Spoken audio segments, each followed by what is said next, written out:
This is Amanda, better known as the Southern Mother of Dragons, giving you fandoms from a female perspective because girls nerd out.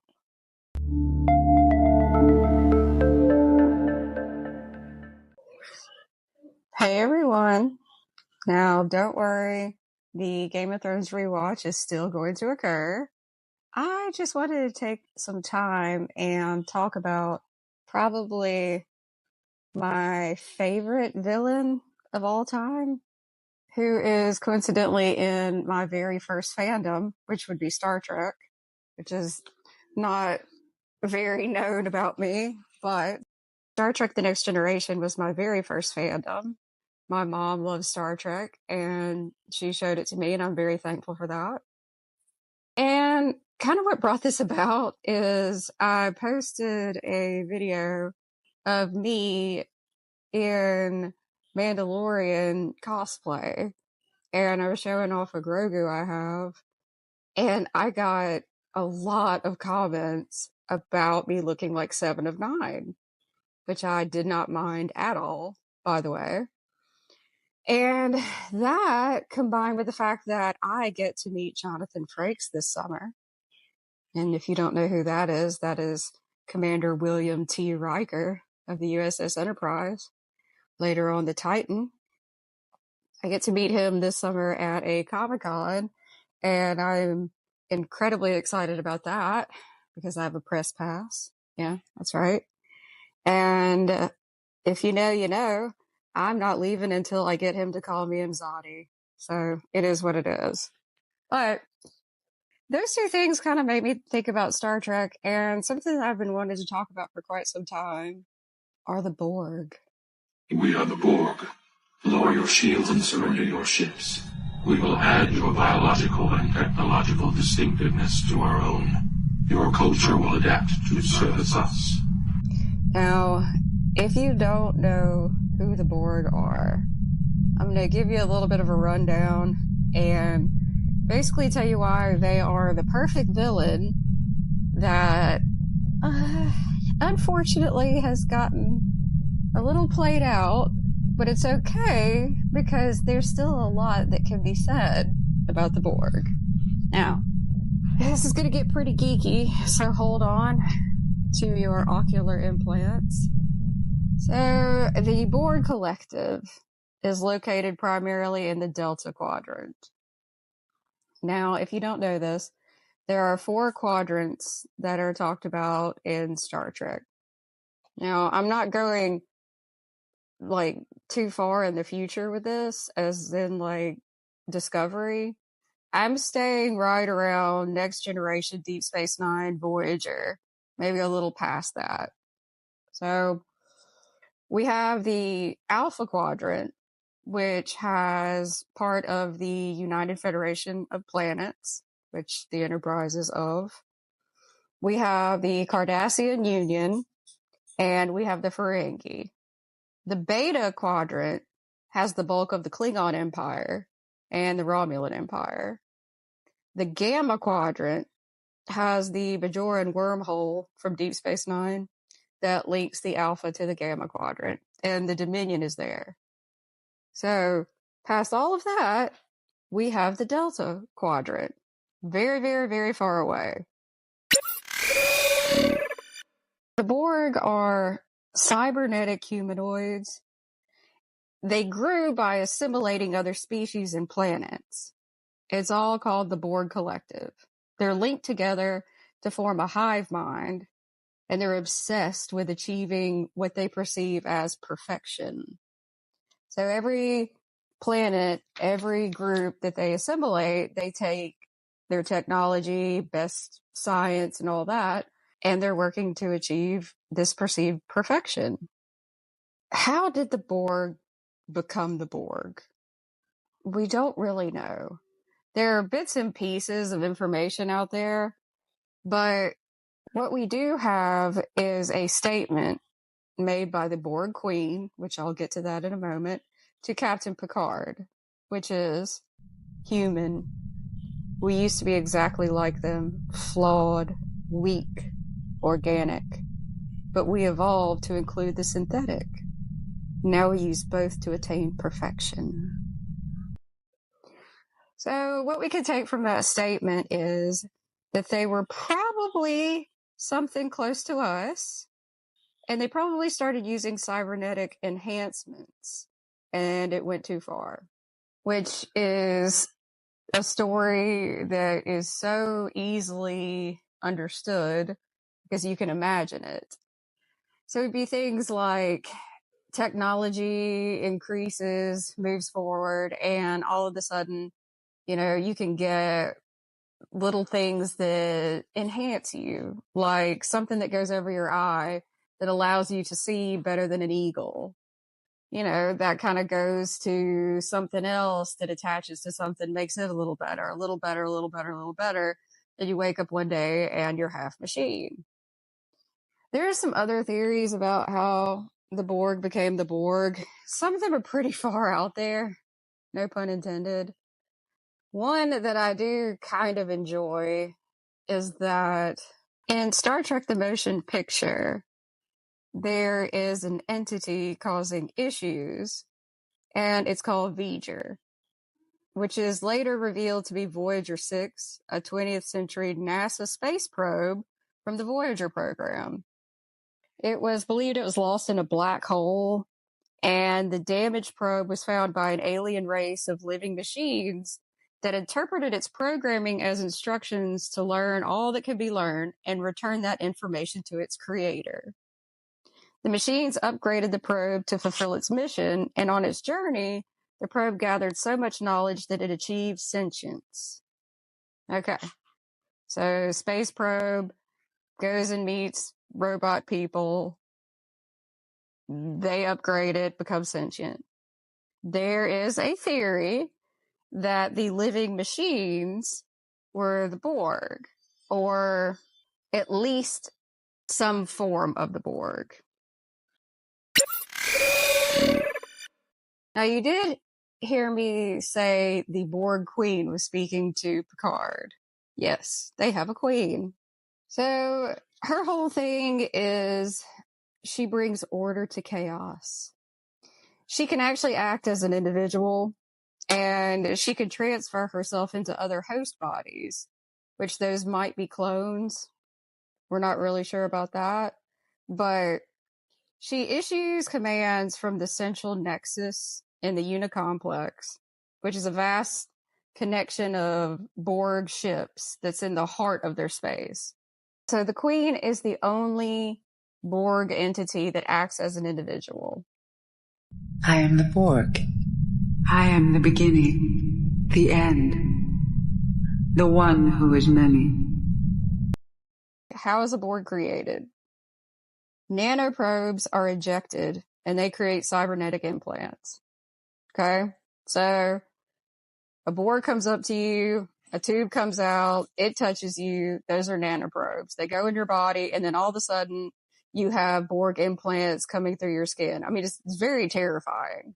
Again, I'm telling you, this is an incredible villain. So the surgical enhancements are usually an eye and an arm. So you become a Borg and you get a new badass Borg eye and a new badass Borg arm with all kind of neat attachments at the end that can do all sorts of things. Now, what's interesting about this is the skin tone becomes like a whitish gray and all hair is lost, giving that newly created Borg a uniform look. So it doesn't matter what species it is. They're all the same color, kind of gray-white, no hair, so they all look alike. Basically, you lose any individuality you had.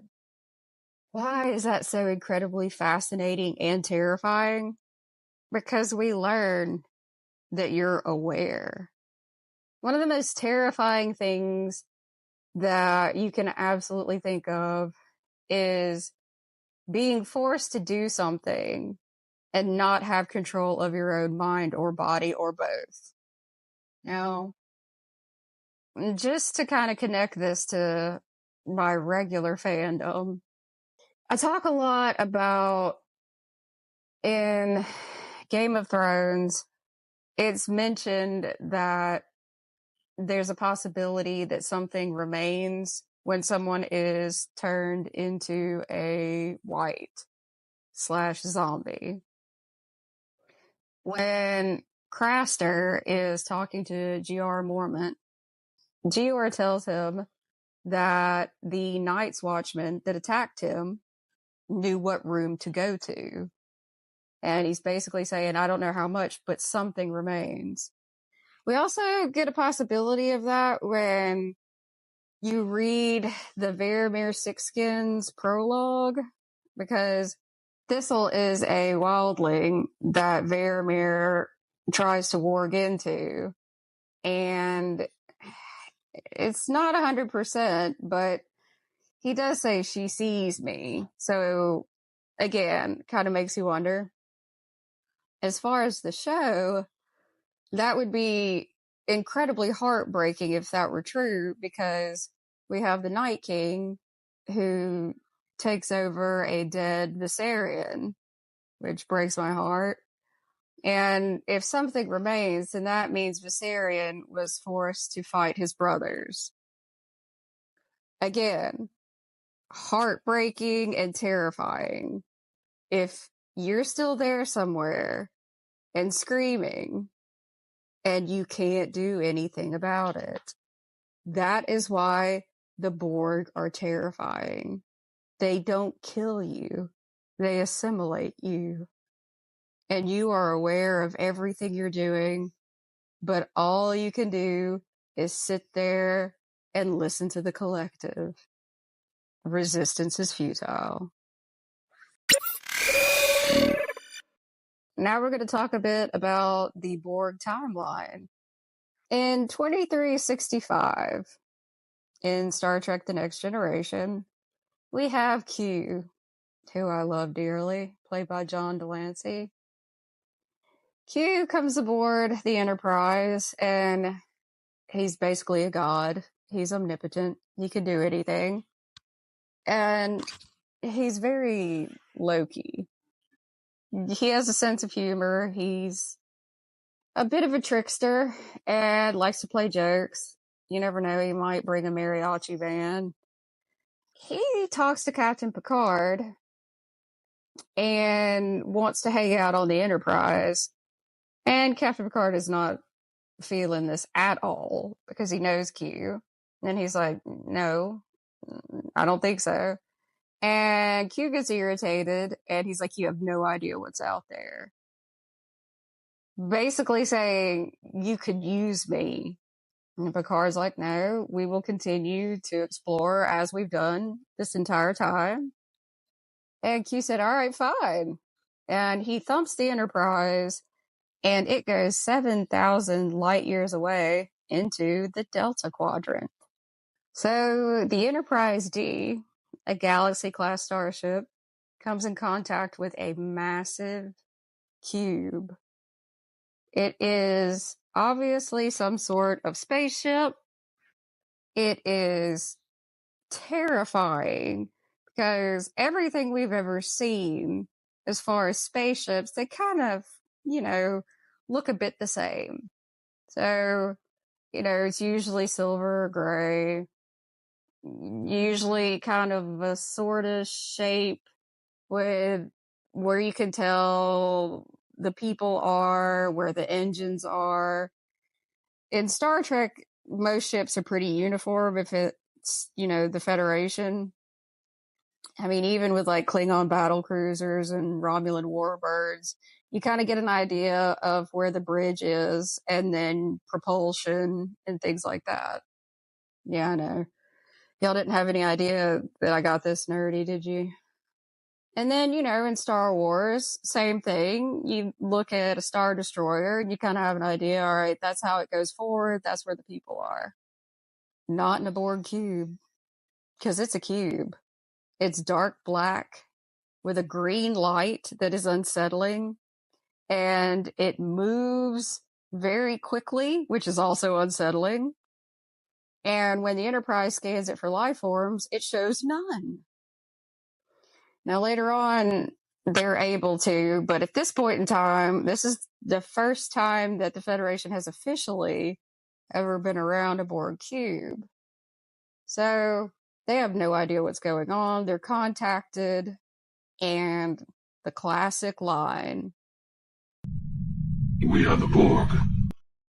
At this point, the Enterprise is being cautious, but they have no reason to think that the Borg are going to do anything to them. They try to talk to them. Doesn't go very well. They try to outrun them. That doesn't go very well. Ends up that basically Picard begs Q for help to get them the hell out of the Delta Quadrant. You wanted to frighten us. We're frightened. You wanted to show us that we were inadequate. For the moment. I grant that. You wanted me to say, I need you. I need you! Well, that's the thing. Now the Borg know they exist. So that's kind of sticking around in the back of your head every episode after.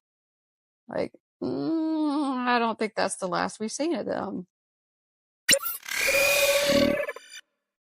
Now, I say that was the first official interaction with the Borg and the Federation because there were actually attacks by the Borg in the Alpha and the Beta quadrants.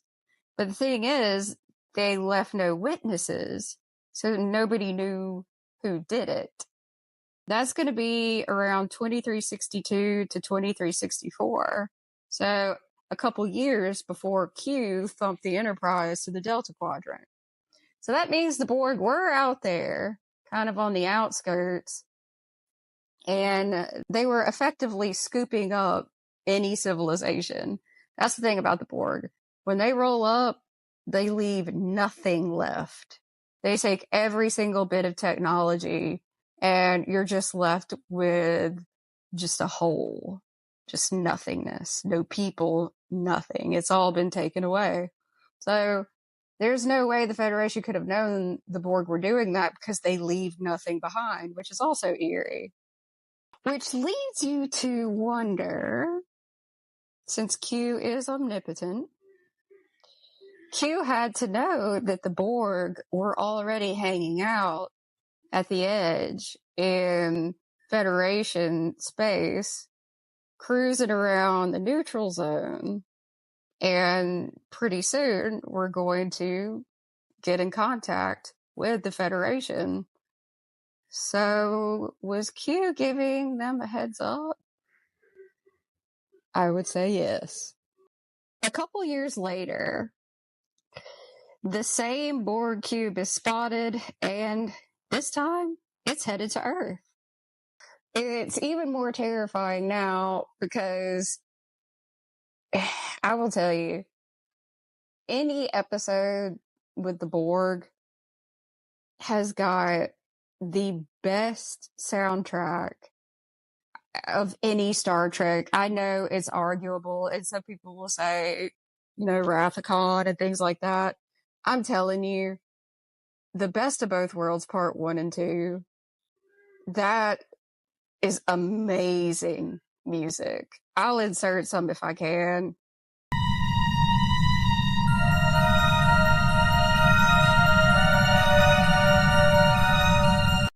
Just know that, especially for the time period, you want to talk about fantastic sci-fi music, it's the Best of Both Worlds Part 1 and 2. Absolutely astounding.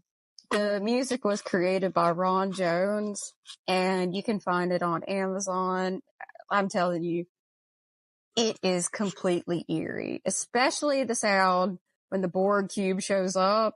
It's this incredible sound of all these different voices, and it's layered, and it's just damn eerie. It's fantastic.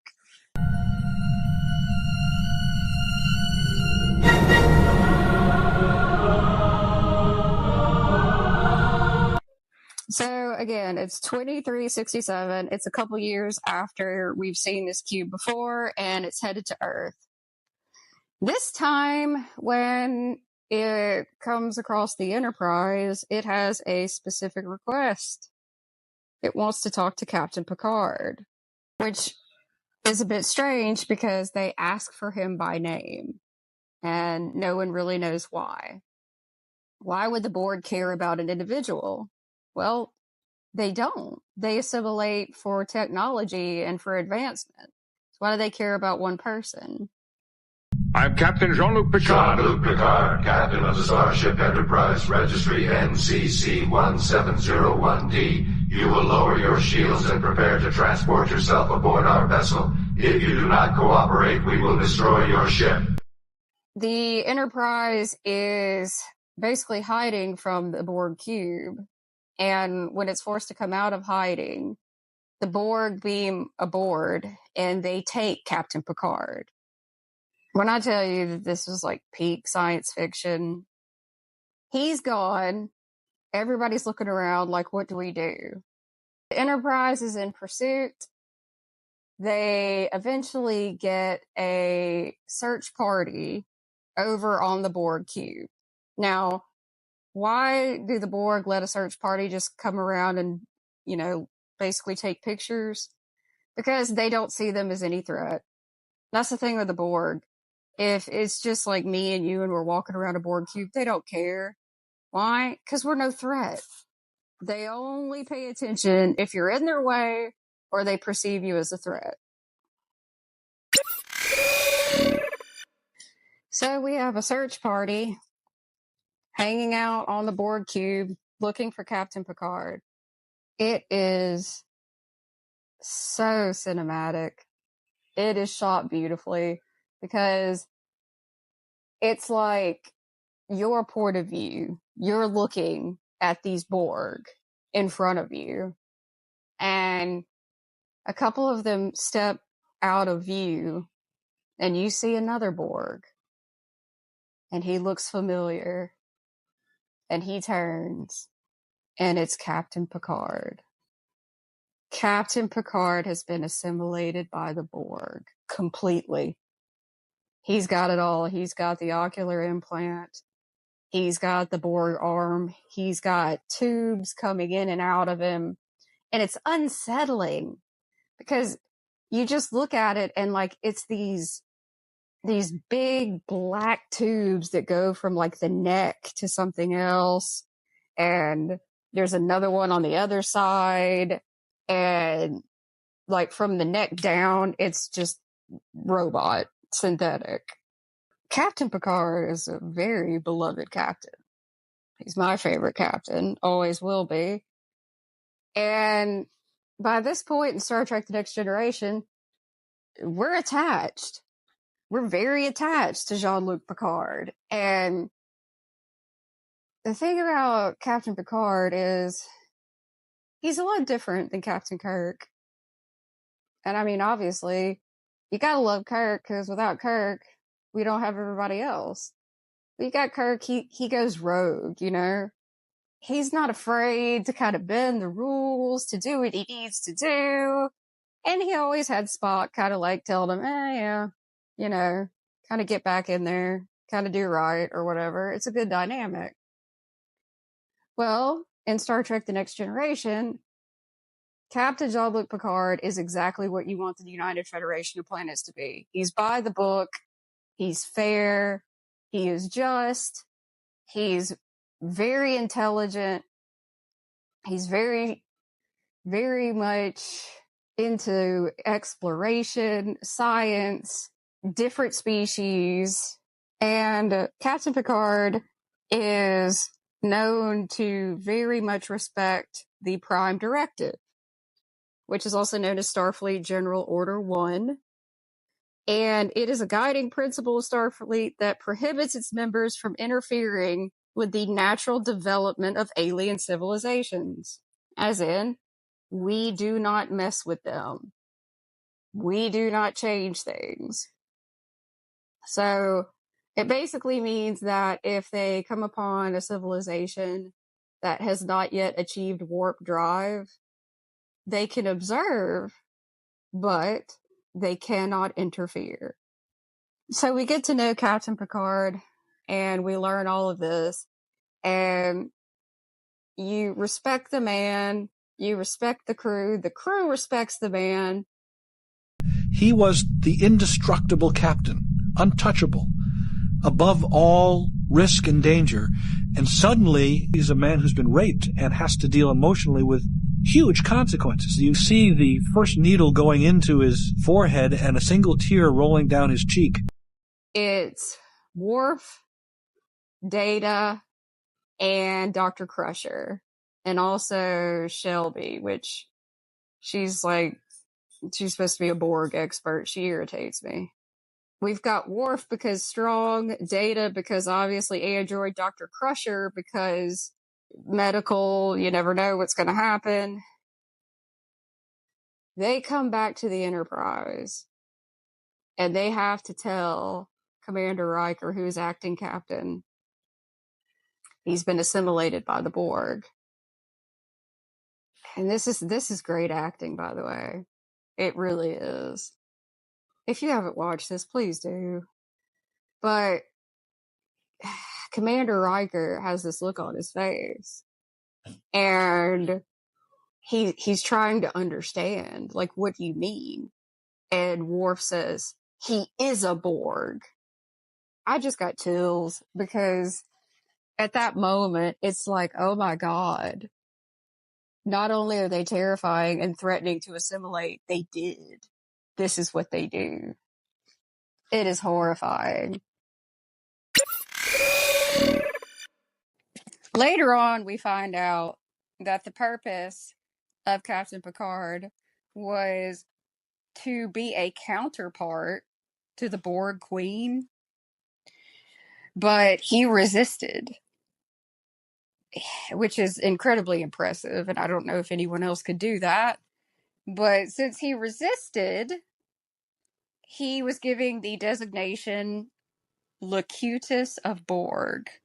So after they talk to Riker, they are hailed for the Borg cube.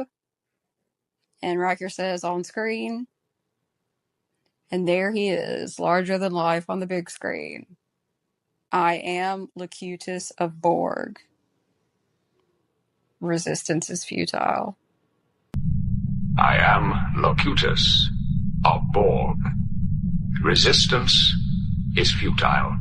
Your life, as it has been, is over. From this time forward, you will service us.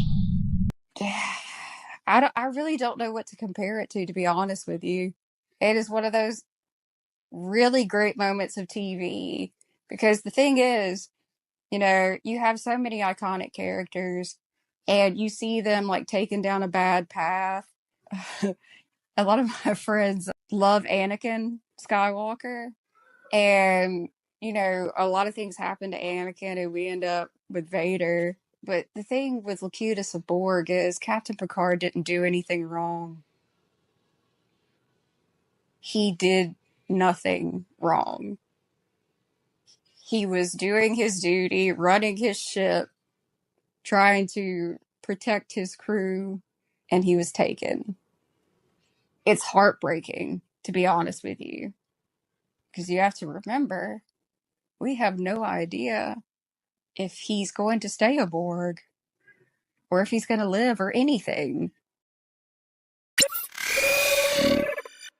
So some absolutely fantastic acting by Jonathan Frakes. And no, I'm not just saying that because I'm going to meet him this summer. You have Locutus staring at the crew through the screen. Commander Riker, acting Captain Riker, has to make a decision. And what's incredible is he looks at the screen, looks at what was his captain, his mentor, and he says fire. And then it went to commercial. And not only did it go to commercial, that was it. That was the end of the season. Can you imagine that occurring and then waiting? So Riker says fire, and they had come up with a plan to use the deflector to try to do anything to damage this Borg cube. And they give it all they have, and it does nothing. Why? Because Captain Picard knew that plan. And he tells Riker that. He tells him that he has access to all of Picard's memories. And what is eerie as hell is he refers to him as number one, which is what Captain Picard called Riker. And it's just gut-wrenching. The Borg have access to every bit of knowledge that Captain Picard has. And that is terrifying. Because the Enterprise D is a Galaxy-class starship. It's the flagship of the Federation. She is our girl. She is my favorite starship in the world. Will always be. She is elegant and fast and beautifully designed and just perfect to me. I will always love that ship. And he is the captain of the flagship. So that means he has massive amounts of tactical information. Think about if you're at war and like your absolute most knowledgeable military mind just gets taken and somehow the enemy has access to every thought he has. That means that the Borg now know the weapon capabilities of all the starships. Captain Picard is incredibly intelligent. He has a lot of experience, and those are things he knows. So, tactical information about starships, tactical information about planets. He knows the planetary defense systems. And that is really, really frightening because the Borg, they want to get to Earth. Sector 001 in the Alpha Quadrant. That's their target. Earth. First Officer's Log, Stardate 43998.5. Our pursuit of the Borg continues on a course that will take us to the very core of the Federation. The devastation they could bring is beyond imagination. The Enterprise is in contact with the Federation, and Admiral Hansen is the admiral that is over the fleet. He's got 40 Federation ships, and they are brought together to defend Earth and stop the Borg cube. Now, this is known as the Battle of Wolf 359. It's such a big deal that there's actually an early story outline of the episode, and it describes Wolf 359 as the worst defeat in military annals since the Spanish Armada was sunk. The Borg cube goes very fast. The Enterprise D cannot keep up with it. With these 40 ships, they know what's coming. They know it is impossible to damage a Borg cube. They've tried. And they even contacted the Klingons. And the Klingons were actually in the process of sending warships. Obviously, they wouldn't get there in time. But the Federation was so desperate, they were actually considering contacting the Romulans. The enemy of my enemy. And I think they would have. I think they would have contacted the Romulans. So, Admiral Hansen is in contact with the Enterprise as the Enterprise is making repairs and getting on her way as fast as she possibly can, but still way behind. You actually get to hear Hansen say that they've engaged the cube. Needless to say, it doesn't go well for the Federation. 39 of the 40 ships are destroyed. Admiral Hansen's last words are to Riker. The fight does not go well, Enterprise. We're attempting to withdraw and regroup, rendezvous with fleet, and it's cut off. And they are all gone. That is the Battle of Wolf 359. 11,000 people were killed or assimilated. Massive casualties. Massive. That is every Federation ship that they could get to that point in time. That is big, small, anything.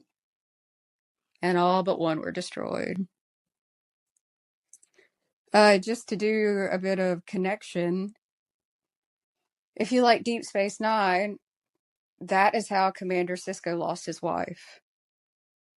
She was one of the casualties, which is why Sisko does not like Captain Picard.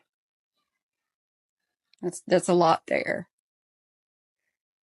And throughout, the Star Trek timeline, there are other people we come in contact with that either were at Wolf 359 or lost someone at Wolf 359. That goes all the way to the Picard series that we just had.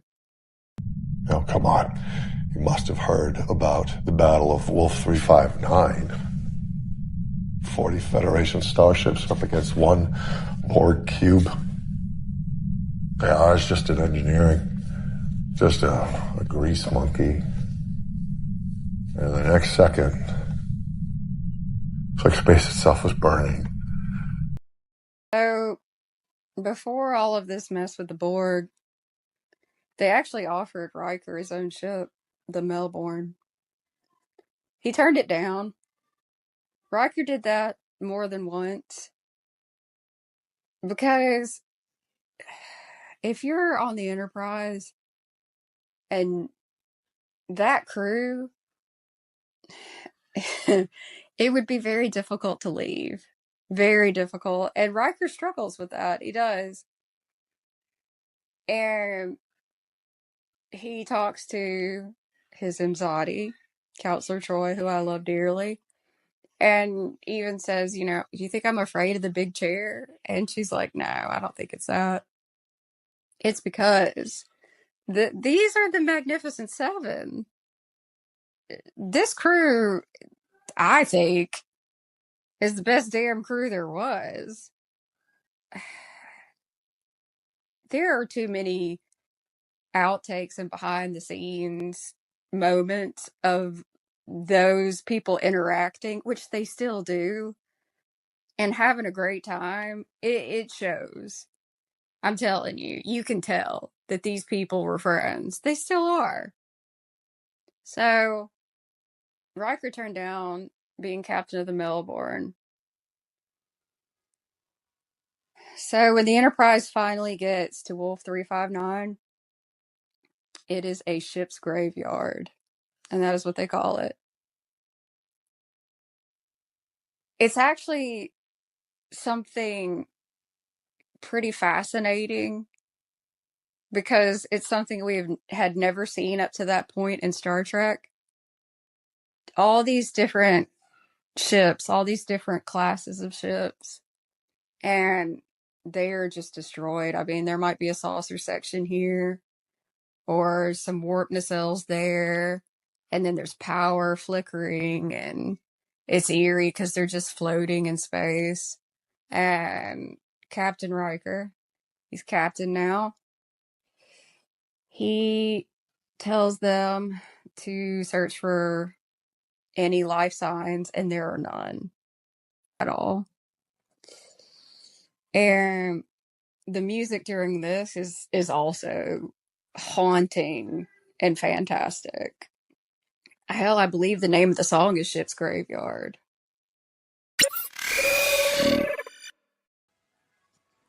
So how the hell does the Enterprise D save the day? Well, by bending a bit of the rules or doing something not quite out of the Federation playbook. The Enterprise D catches up to the Borg cube, and I believe the ship has passed Mars, because I think Mars had the planetary defense system, but They do what they can. It does nothing to the cube. Enterprise D rolls up, and an away team goes over to the Borg cube, and they capture Picard, Locutus. They bring him back over to the Enterprise D, which he is Locutus of Borg. He basically tells them that it was nonsensical to risk everything for one person, one individual. And what they do is they hook him up to this system that connects with Data. And Data is an android. And Data is using his positronic matrix, his brain, to try and get through to Jean-Luc Picard. Now, this is just incredible writing. They have Data there trying to navigate through the synthetic, the tech, to get to him. They have Dr. Crusher there because they have no idea what this is going to do to the human remaining part of Picard. And they have Counselor Troy there. Why is Counselor Troy there? Because she's an empath. She's half Betazoid. So she will be the only person that could actually tell you when you get to the man. When you are not speaking to Locutus of Borg, you are speaking to Captain Picard. I'm telling you, it's genius writing. So we have Data connected. We have Picard resisting. And Data is trying to go through. And I can just see it in my head. Processing. And Data's actually learning about the Borg while he's doing this, which is incredible information. And he's describing this. He's talking about how the Borg act as one. They're all connected. It's kind of like a hive, all these things. And he's getting obvious pushback. And hell, it even gets to the point where Locutus gets violent, and tries to, destroy it and get out of there. But Data keeps going. And hell, he's putting himself at risk because this has never been done before. And I mean, for all we know, it could fry him. And eventually, Counselor Troy can tell that's Picard. He says, Sleep, Data. He's exhausted. Yes, Doctor. But if I may make a supposition, I do not believe his message was intended to express fatigue. Now, the thing about Captain Picard and Data is that they are Kirk and Spock, which makes this very emotional because you realize, I mean, he can only get 2 words out. He's fighting. Like, you have to understand, this man has been assimilated by the Borg, like countless others, millions, and he resisted. He was going to be the counterpart to the Borg Queen. This man is so determined and strong, and he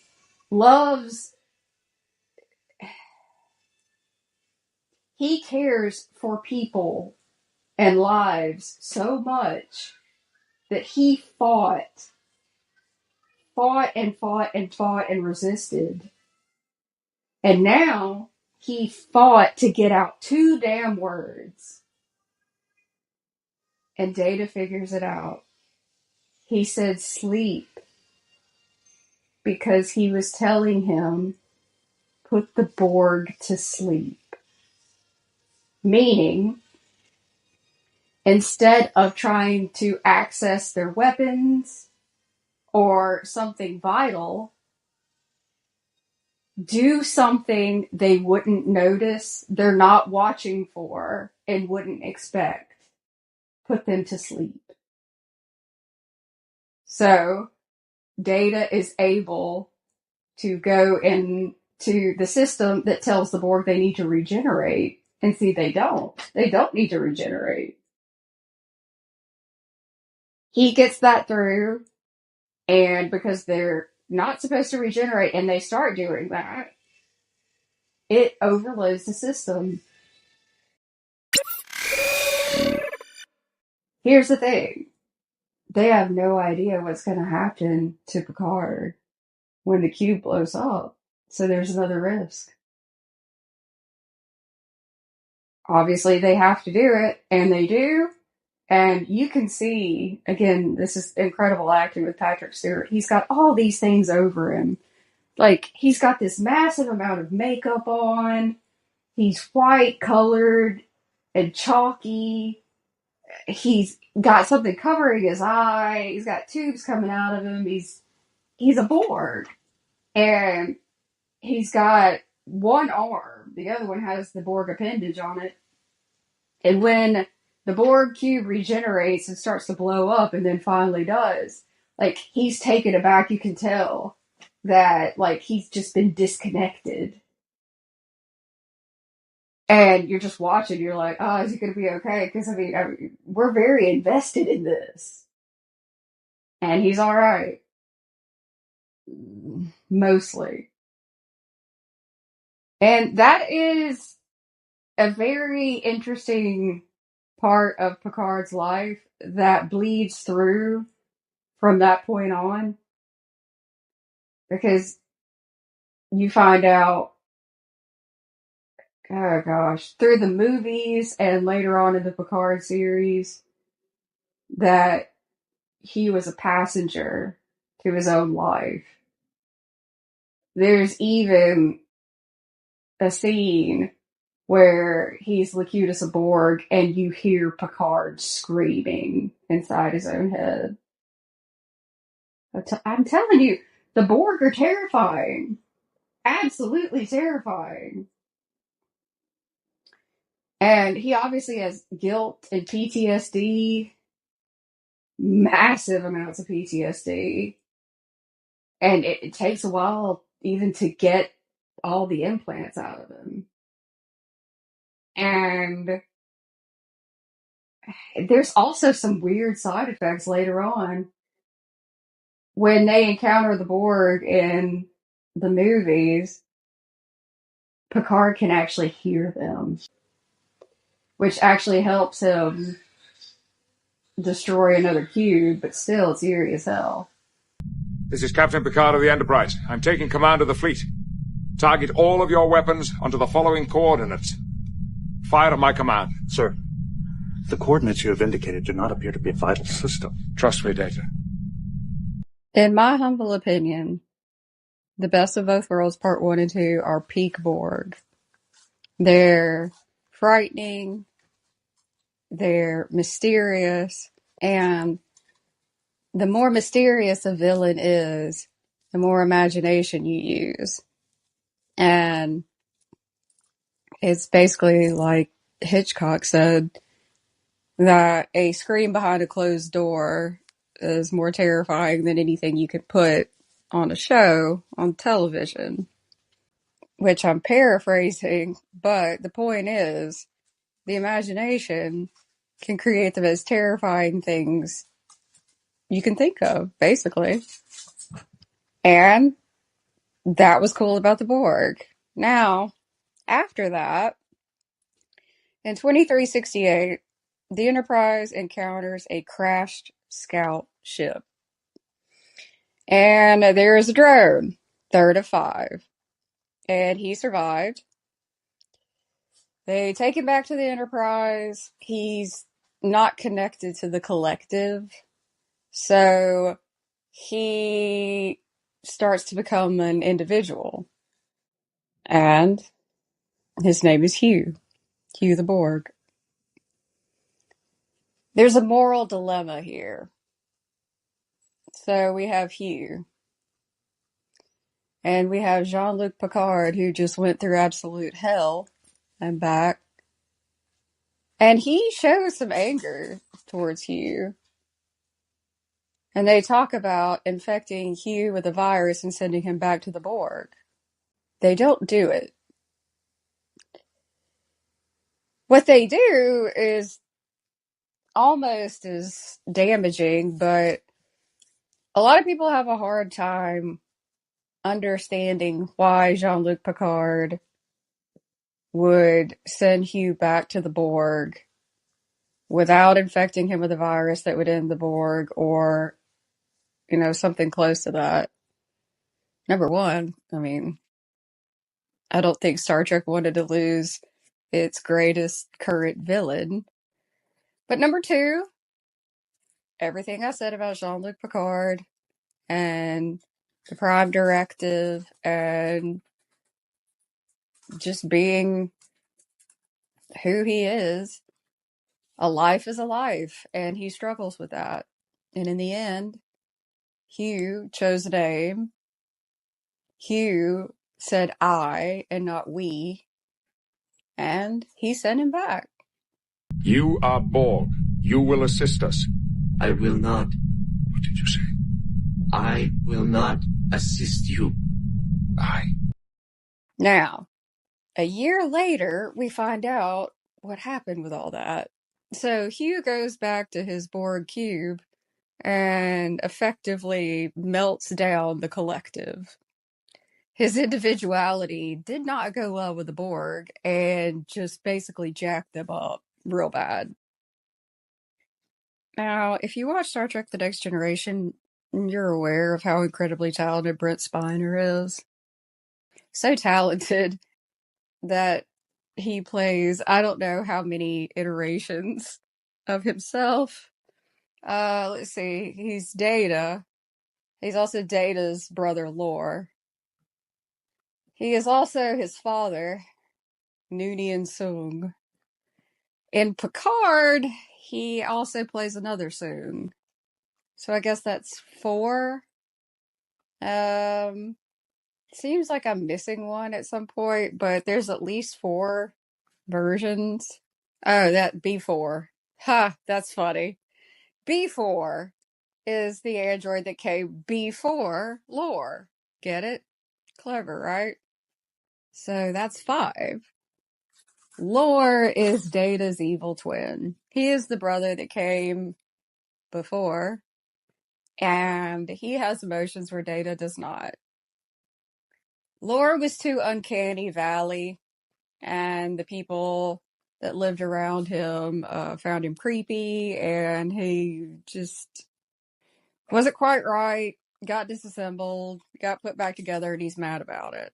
Well, he comes across this half broke down Borg cube with these individuals that are totally confused. They need a leader, basically. So he decides to be that leader. It's not my favorite because the Borg aren't scary. Now, Brent Spiner's fantastic in the episodes. It's a 2-part. The Enterprise D shows up, obviously, and saves the day and removes Lore. And so you have these rogue Borg that are just kind of out there doing their thing. And what that does is it takes away the mystery. It just makes them less scary. Now we're going to talk about Voyager, which is my second favorite Star Trek series. The Enterprise D encounters Hugh and the jacked up collective in 2369. Voyager encounters the Borg in 2373. So not very much long after. But they're on their way back to the Alpha Quadrant. So let me give you a little side note about another villain. Species 8472. The Borg give species a number. That's it. They just call them 4289 6174 123. So 8472 is actually pretty damn creepy. They're non-humanoid, and they're from a dimension called fluidic space. Don't worry about that. You don't have to understand it. Just know that they are considered the apex of biological evolution. They have 3 legs, and they are 3 meters tall. They are creepy looking. The 3rd leg is unsettling, as is their face. If I had to try to describe them to you, if you took the aliens from the movie Signs, like how they're tall and creepy, and then maybe mixed in a little bit of the aliens from Independence Day in the face, which oddly enough, Brent Spiner is in Independence Day. If you do that and you give them like a back leg, you get something kind of like that. Not anything you really want to hang out with. And they're telepathic. So their ships are actually made out of living organic matter, and they're resistant to conventional weaponry. So that's not great for the Borg. And what's crazy is their living matter ships are actually capable of destroying a Borg cube. So the Borg are not big fans of species 8472. And 8472 is slowly destroying the Borg. So Captain Janeway, who is awesome, has information that would help the Borg fight 8472. The thing is, though, the Borg, all they know is assimilate. She contacts them, and they bring her and Tuvok over. And she basically says, look, I've got information on 8472. Here's a little sample of it so you know I'm not full of shit. And, oh, by the way, I'm not going to give you all the information until we're through Borg space because I don't trust you. And the Borg are basically like, they're kicking our ass right now. So we don't have that kind of time. So they do have a agreement, a temporary peace. And the Borg want to plug Janeway and Tuvok in so that they can be more productive and they don't have to speak verbally. And Janeway's like, no, we are not doing that. So in order to communicate, they choose a drone to speak to the humans. And if you haven't guessed, that Borg is 7 of 9. 7 of 9 has an interesting story. Her parents actually did something pretty damn sketchy. It's the classic story of scientists that are so into what they're studying, they become obsessed, and they go too far. So, all the way back in 2353, you have this couple, the Hansons. So they become fascinated with the rumors of the Borg, and they're exobiologists, and they actually brought their daughter Annika on a mission to the Romulan neutral zone. They disobeyed Starfleet, and they actually broke Federation law by going rogue. They found a Borg ship, and they actually followed it through a transwarp conduit. Yeah, they did. They were actually able to study the Borg for, I think, 2 or 3 years. And then the Borg found them, and they were assimilated. The interesting thing about Annika is that since she was a kid, she was placed in a maturation chamber. Side note, there was actually a Borg baby in the Next Generation. I think that was so damn creepy, they scrapped that and said that if any children were to be assimilated, they were put in a maturation chamber until they're 18. So, Borg baby was creepy. Or you could just say, that one Borg cube that had the Borg babies was doing its own thing. Whatever you prefer. So, Annika is placed in a maturation chamber, and she eventually became 7 of 9, tertiary adjunct of Unimatrix 01. That's all she's ever known. She was pretty young when the Borg assimilated her parents, so she doesn't have a lot of memories. So that is the droid that is chosen to work with Janeway and Tuvok in order to get through Borg space.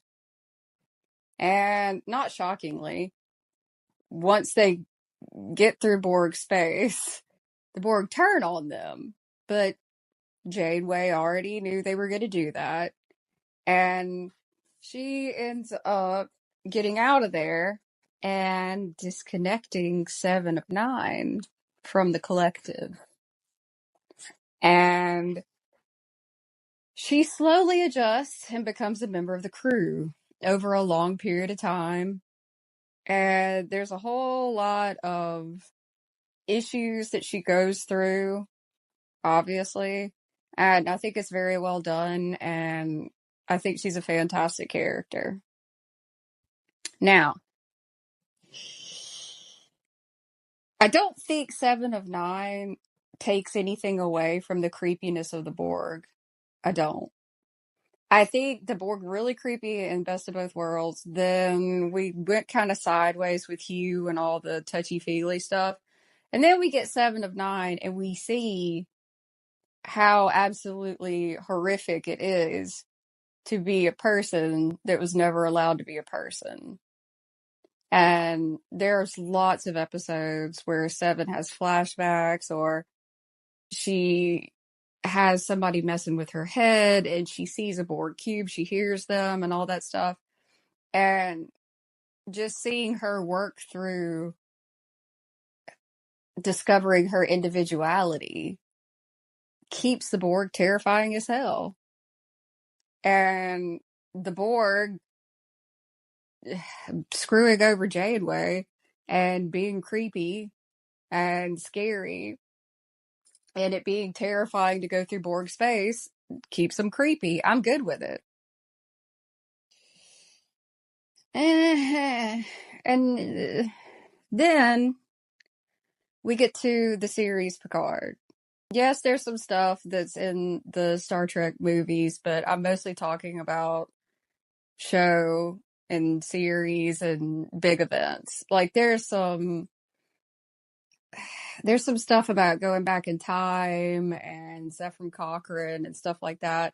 I don't really feel the need to get into that. If you want to hear that, just tell me. I'll be happy to, but I just don't know how many people want to talk about Zefram Cochrane and First Contact. If anybody wants to talk about Vulcans and First Contact, let me know. So, the series Picard, 3 seasons. Season 1 and Season 2, I was not fond of. I wasn't. I will admit. And they said, when they announced that Picard was going to be a series, that it would not be a continuation of The Next Generation. Which that kind of hurt. But they said there would be guest stars. So that was good. Well, Season 1 and Season 2 didn't do that great. And unlike Game of Thrones, Picard decided to end the series and actually give the fans what they wanted. No more subverting expectations. And Picard ended exactly the way I would have wanted it to. With my favorite crew all together and my favorite ship, the Enterprise D, safely docked at a museum where it will remain. And I have peace with that. Yeah, I get attached. Here's the thing about Picard. So, this is in the future, obviously. Well, in the future of the future. This is about 2399. So, a cube that assimilated a Romulan vessel suffered a sub-matrix collapse, and it was captured by the Romulan Empire. So, just basically know the Romulan Empire, bad, captured a broke-down Borg cube. Not great. Blah, blah, blah. They go through a lot. The best thing I can tell you about it is that my dude, Captain Riker, shows up with the fleet and scares the shit out of the Romulans. That's like the best thing about it, basically. And he makes pizza. That too. Did I mention I'm meeting Jonathan Frakes this summer? General or Commodore or whatever you're calling yourself, right now I'm on the bridge of the toughest, fastest, most powerful ship Starfleet has ever put into service. And I've got a fleet of them at my back. We've got our phasers locked on your warp cores, and nothing would make me happier than you giving me an excuse to kick your treacherous Talsiar ass. In 2401, a lot of stuff happens. Captain Picard has a son. There is a Borg queen that wants to assimilate Picard's son.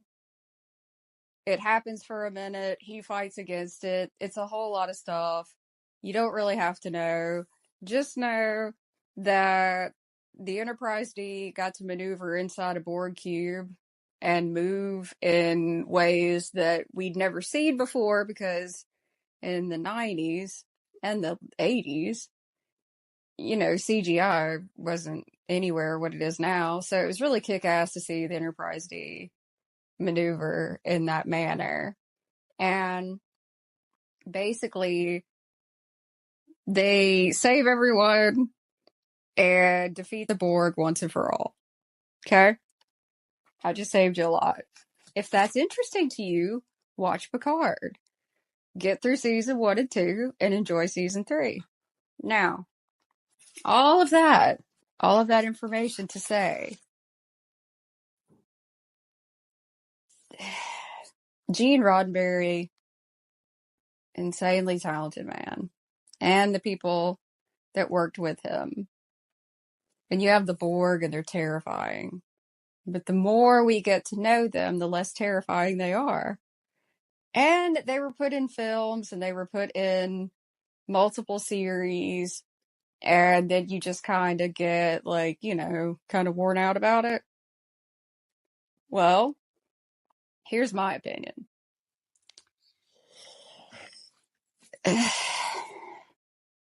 So right now, Star Trek doesn't have a huge presence, which is sad. Strange New Worlds is great. That's a really good show. If you like Star Trek, you should watch that. If you like sci-fi, you should watch it. Discovery was canceled. They just had a movie about Section 31, which is the it's like the Federation CIA. And I'll be honest with you, I didn't see it. I watched a couple of reviews, and they were not great. There's an upcoming show, and it's about Starfleet Academy, which is obviously where you go to learn to be an officer. But see, it's set way far in the future. The way far future, like Star Trek Discovery, and that doesn't interest me. There's one cool thing about it. The Doctor from Voyager is going to be in it, which I think is neat. And it makes sense because he's a hologram. And they'll probably do something where he chooses to look older. They did that with Q, and it was fine. I don't have a problem with that. I don't know. I just don't have that same feeling about Star Trek that I used to. But I do have some suggestions. If anybody wants to tell anybody, I think it would be incredibly interesting if they did a Star Trek series that doesn't necessarily focus on the Federation. I would like to see a series on the beginning of the Borg. I think it could be really damn cool. Just think about it. It's a planet, it's a civilization similar to ours, and you see them over time start to use cybernetics more, and eventually too much. Then you start having people saying, you know, we could be more perfect, more perfect, more perfect. And all of a sudden, you go from a humanoid species to a terrifying Borg collective. I think that'd be great. The other thing you could do is you could also have the Borg, and you could also explain how they ended up with a Borg queen. Because she's a different species than the initial species the Borg are. They encountered a different species and ended up with a queen somehow. See, there's a lot of gaps in between. Hell, you could even throw Q in there. Because Q was aware of the Borg the entire time. You can put the Q collective there. I don't know. I'm just saying. I think there's a lot more there. And I think it'd be really damn interesting. So, just in case anybody with the last name Roddenberry's listening to this, or somebody knows somebody, hey, if you take my idea, would you at least put my name on it? Because that'd be great. But that is my story of the Borg and my favorite parts, and how I think there's still plenty to be told. I hope you enjoyed this. Please let me know if you did, because there's lots of fandoms that I'm very interested in, and a lot more Star Trek. And I would love to talk about that. So if you enjoyed it, let me know. And I'll see you guys next time. As always, it's Amanda here to say thank you to all of our listeners, and to ask that if you like this week's episode, leave us an honest rating. And if you'd like to continue the discussion, please feel free to comment on our post over at our Girls Nerd Out podcast account on Instagram. If you're interested in buying any of our merch to support the podcast, then check it out over at girlsnerdoutpodcast.com. Our podcast merch was put together by me, myself, and I at Southern Mother of Dragons on all social media. If you're interested in my personal merch, check it out at southernmotherofdragons.com. And the designs for that merch were put together by Ryuchi Studios on Etsy after an in-depth back and forth discussion with me to find the perfect merch for me and my loyal supporters. The music played while I tell you about all the ways you can support us and the production of the podcast is Kawaii Girl by